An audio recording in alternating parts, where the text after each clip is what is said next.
All right. So this is Spoken World Online, week number 129. And I'm excited to be featuring next week. I hope you all come back for that. I'm also excited that on October 10th, I'm going to be featuring at Spoken Word Paris. So anybody who shows up for that, I'll buy you a drink. I'm going to do a couple of just fun things today to sort of relax. One of them I've read here before, but to me it's kind of almost like a theme song for the show, from Edward Lear, The Jumblies. One, they went to sea in a sieve, they did. In a sieve they went to sea. In spite of all their friends could say, on a winter's morn, on a stormy day, in a sieve they went to sea. And when the sieve turned round and round, and everyone cried, "You'll all be drowned," they called aloud, "Our sieve ain't big, but we don't care a button, we don't care a fig. In a sieve we'll go to sea." Far and few are the lands where the Jumblies live. Their heads are green and their hands are blue, and they went to sea in a sieve. Two, they sailed away in a sieve, they did. In a sieve they sailed so fast, with only a beautiful pea-green veil tied with a ribbon by way of a sail to a small tobacco pipe mast. And everyone said who saw them go, "Oh, won't they be soon upset, you know? For the sky is dark and the voyage is long, and happen what may, it's extremely wrong in a sieve to sail so fast." Far and few are the lands where the Jumblies live. Their heads are green and their hands are blue, and they went to sea in a sieve. Three, the water it soon came in, it did. The water it soon came in. So to keep them dry, they wrapped their feet in a pinky paper all folded neat, and they fastened it down with a pin. And they passed the night in a crockery jar, and each of them said, "How wise we are! Though the sky be dark and the voyage be long, yet we never can think we were rash or wrong, while round in our sieve we spin." Far and few are the lands where the Jumblies live. Their heads are green and their hands are blue, and they went to sea in a sieve. Four, and all night long they sailed away, and when the sun went down, they whistled and warbled a moony song to the echoing sound of a coppery gong in the shade of the mountains brown.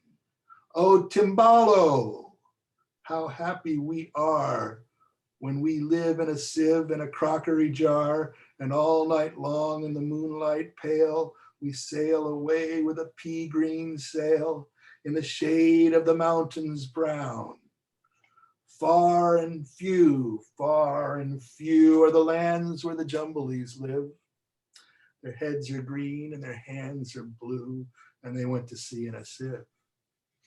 Five, they sailed to the western sea, they did, to a land all covered with trees.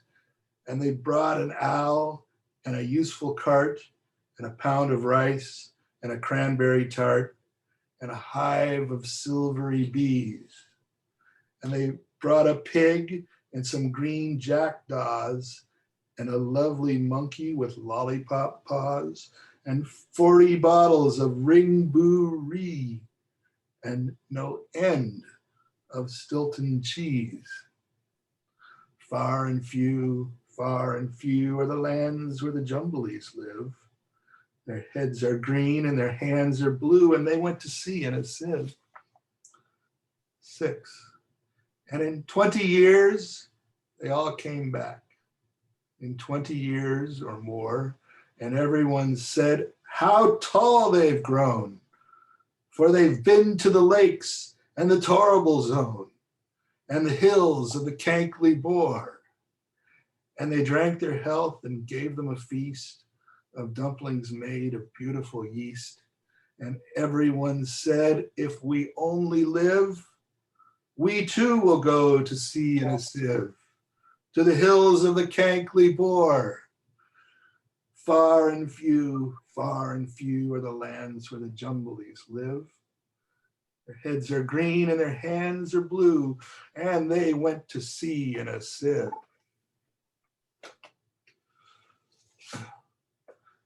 And if you'll allow, I have one more for you.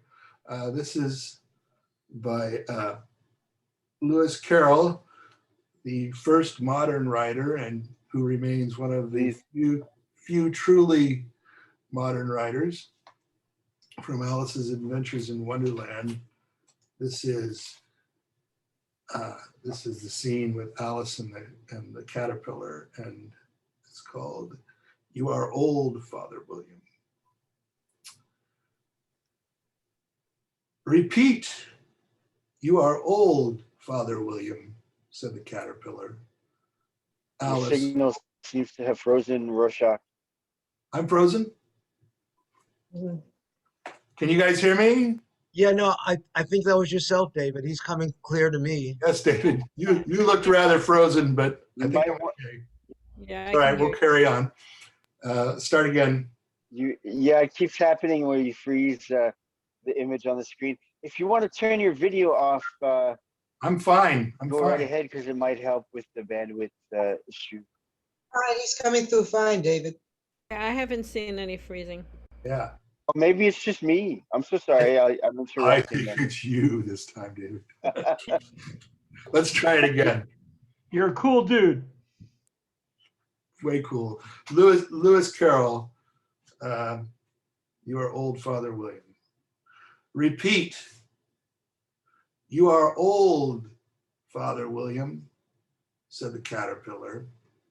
Alice folded her hands and began. "You are old, Father William," the young man said, "and your hair has become very white. And yet you incessantly stand on your head. Do you think at your age it is right?" "In my youth, Father William," replied to his son, "I feared it might injure the brain. But now that I'm perfectly sure I have none, why, I do it again and again."